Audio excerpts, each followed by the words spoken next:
In Acts chapter 10, from verse 1 to 4 and verse 30, we saw a man who does not have the right to participate in the Commonwealth of Israel. His name was Cornelius. But he knew prayer and fasting and giving of alms. The Bible said in verse 30, as he fasted, he said, an angel appeared to him and said to him, go and call Peter. He will come and tell you the word of this life.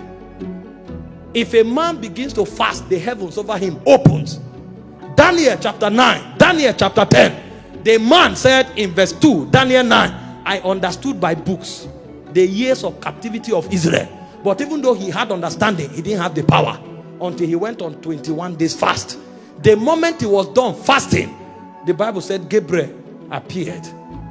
The moment a man begins to fast, his heavens begin to open.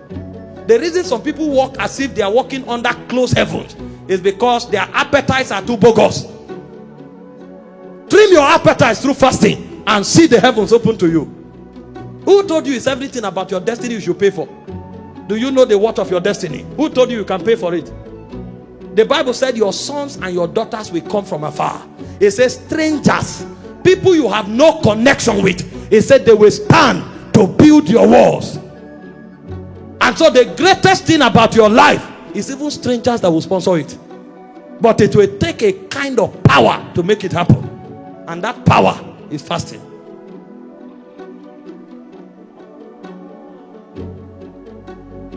Find people who have periodic encounters, who hear the voice of God casually.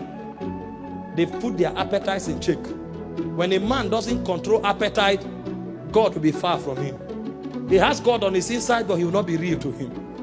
Number 4, what is the benefit of fasting? Fasting creates atmospheres of intervention.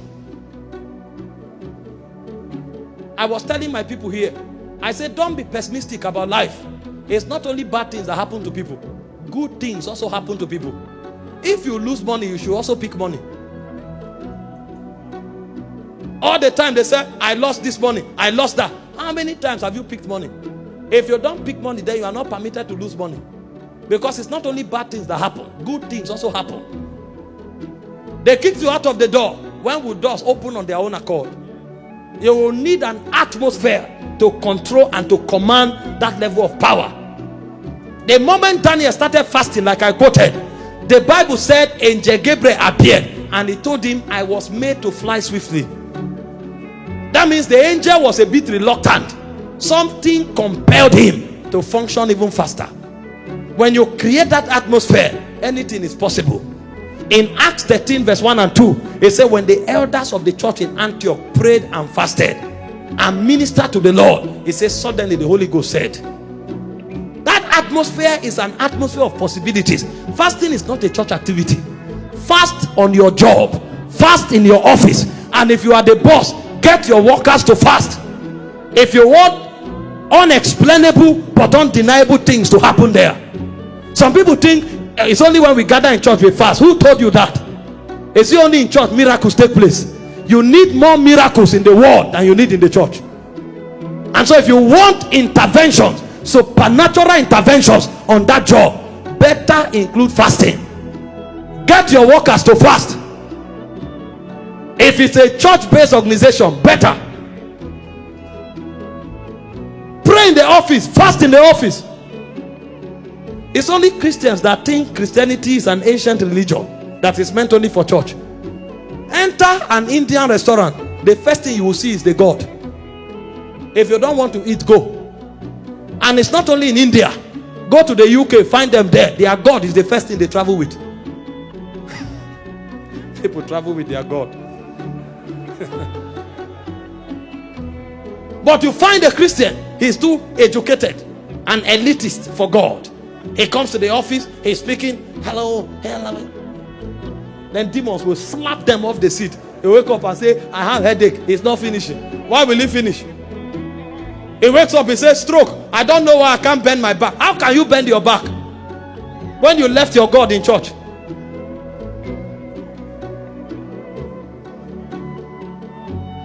The Muslim guy, somebody was telling me he went to see a top director in this country on a Friday. He came with international delegates to conclude a government project and program. The Alhaji told them, please wait, it's time for prayer. He carried his mat, put on one side of his office and started praying. They waited until he finished praying. When he finished, they said, sorry. He is surprised if you don't know that he should do it. And he will be surprised if you are offended. He can cancel that thing and say, go to her. But a Christian, he is God, we always wait. And that's why when the devil comes, usually he comes when his God is waiting. And his doors are porous for attacks and destruction. Fasting is not church activity. It's part of church activity, but it's a lifestyle. Because you will need daily interventions. And so when you are fasting, be conscious of intervention. He said the Lord shall be a wall of fire around you. He said angels shall encompass around you. So when you start fasting, these things should become aware and realities to your spirit. When things want to happen with you, tell yourself, no, I'm an impregnable fortress. Because when I was fasting, it was not a religious activity. I was creating a wall of fire around myself. Things don't happen to me. I make things happen. When we talk like that, it's because of what we are doing. Number 5, fasting is an activator of ordinations. Every time people begin to fast, dimensions of their ordinations begin to wake up. Your ordination will be dormant until you fast.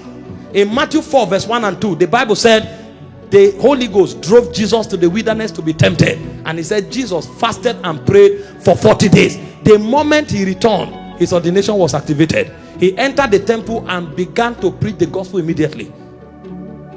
In Acts 13 verse 1 and 2, as they fasted and ministered to the Lord, the Holy Ghost says, separate unto me Paul and Barnabas. Many believers come to tell you, what is my calling? The question is not what is my calling, is should I fast? Because if you are fasting, you won't ask somebody about your calling. Your ordination will not be awoken until fasting becomes your lifestyle. And don't make another man gives you a destiny that was not written for you. Because men have programs, men have projects, men have institutions. You must be aware of your ordination first. If it's God leading you to work with someone, that's beautiful. It's God leading you. But if you don't know your ordination, don't be tied to something when there is a calling for you. It will take fasting to be aware of it. So you don't live through life and not even scratch your destiny. Because there are many persons who are not aware why they came here. And the reason they are not aware is because fasting is not part of their daily menu. They eat everything at every time. Somebody wakes up in the morning around 7:30, he's already yawning. He starts with granite, he enters chim-chim. He takes tea, he now takes akara. Are you an eater?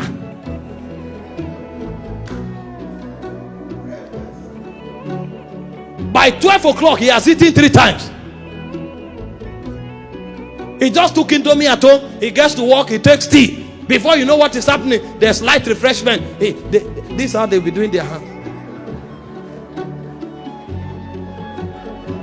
They'll be putting food in their mouth stylishly. Are you a glutton?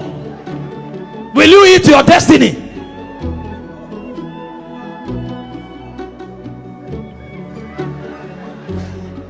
"12 o'clock, you've eaten 3 times. And you want to fulfill destiny. You want to affect your generation. You. How many serious people will commit themselves to you? You think I'm working with you. I walk into your office by 10, you are eating. I come another time, you are eating. You will still see me there. You are not going anywhere. Go and look for a food contest. That's where your destiny is. Ask those who walk around me, they know. And those I travel to minister for, they know. Sometimes I go to a place to preach. I eat only twice in 4 days. Did I come here to feast? When I went to Pakistan, I was there for 7 days. I ate less than 6 times. The guy looked at me and said, "What do you eat? Is the food not good?" I said, "Don't worry, this stomach is locked." I came to the Middle East. I come to an Asian continent to contend with the forces of Islam. And then I will say, "Wow, what kind of food is this? Wow, this is a good meal. How do you prepare it?" Am I a chef? Fasting triggers revival. If you are not fasting, your spiritual life will be up and down, up and down, up and down. Find a man who is constantly on fire. He has won the battle over food. He has conquered his appetite. Nothing kills the move of the spirit in a man's soul like his subscription to his appetite. You want to stay on fire for God, you must rule over your appetite. If you have not mastered your appetite, you cannot keep the fire of God.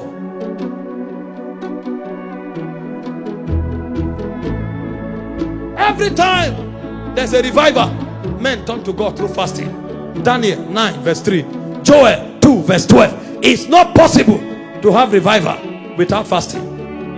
When God breaks upon a people, find out they've humbled themselves through fasting.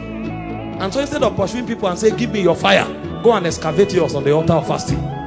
Because anything given to you can be taken, but anything you discover is yours forever.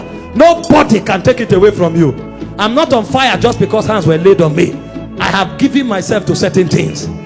Pastor Victor knows, anytime my spirit is going down, there's a 14 days prescription I have. I pray every 1 hour in every 3 hours.